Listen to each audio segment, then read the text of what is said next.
Kesorotan berikutnya dugaan praktik curang dalam ujian tulis berbasis komputer dalam seleksi nasional berdasarkan tes UTBK SNBT ditemukan di sejumlah daerah. Ada yang menggunakan joki dan alat bantu di telinga. Wakil Menteri Pendidikan Dasar dan Menengah menyebut perbuatan curang dalam UTBK adalah tindakan kriminal. Dugaan praktik curang dalam ujian tulis berbasis komputer dalam seleksi nasional berdasarkan tes UTBK SNBT ditemukan di sejumlah daerah.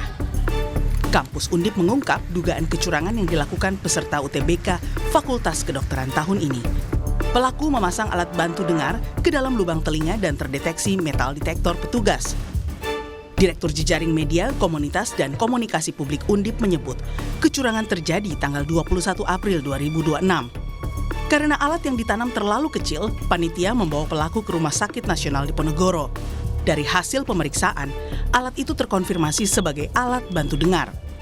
Panitia UTBK Undip melaporkan temuan ini ke Panitia UTBK Pusat dan menyerahkan pelaku ke Polsek Tembalang. Pelaku pun disanksi diskualifikasi.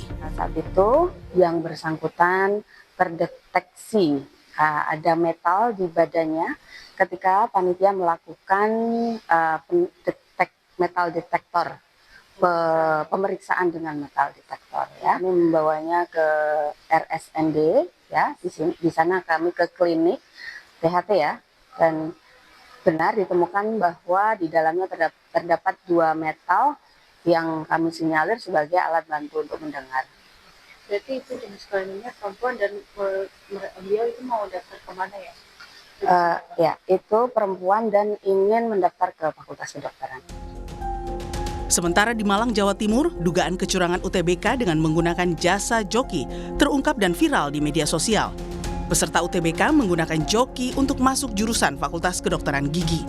Pihak kampus menyebut pelaku memodifikasi foto tanda peserta agar tidak terlacak sistem. Pihak kampus kini tengah menginvestigasi dugaan kecurangan UTBK dengan pencocokan data peserta, memeriksa CCTV, hingga memeriksa pengawas ruangan. Panitia pelaksana mengaku kesulitan mengidentifikasi kecurangan meski screening ketat peserta dilakukan sebelum ujian dimulai. Pelaku bahkan mengikuti ujian sampai selesai. Untuk kasus yang seperti ini itu agak sulit untuk mendeteksinya saat itu juga. Nah, sehingga begitu kami mendapatkan laporan kemudian akhirnya ini sudah istilahnya langsung confirm bahwa ini adalah kecurangan yang bertukar identitas. Begitu kami telusuri ternyata sudah tidak ada, tapi semua peserta di ruangan itu hadir gitu, berarti ada. Hanya kami tadi sudah disampaikan oleh Bu Direktur bahwa kita langsung cek CCTV dan seterusnya, ya itu confirm bahwa ya memang terjadi. Kasus joki UTBK juga terjadi di Surabaya, Jawa Timur. Kecurangan terjadi pada hari pertama ujian di Universitas Negeri Surabaya. Petugas sempat melakukan verifikasi ke sekolah asal peserta. Dari hasil pemeriksaan, ditemukan kesamaan nama, namun foto tidak sesuai dengan identitas asli pemilik ijazah.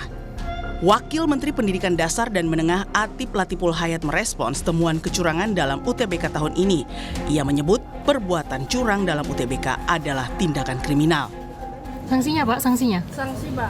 Itu pertama-tama adalah sanksi yang terkait dengan pemalsuan identitas, ya.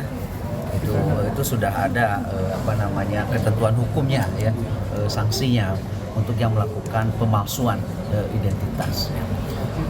Yang kedua, tentunya peserta yang diwakili, yang dijoki oleh dia kan didiskualifikasi, ya, di blacklist didiskualifikasi. Jadi apapun dia sudah dianggap ya tidak mengikuti UTBK ini.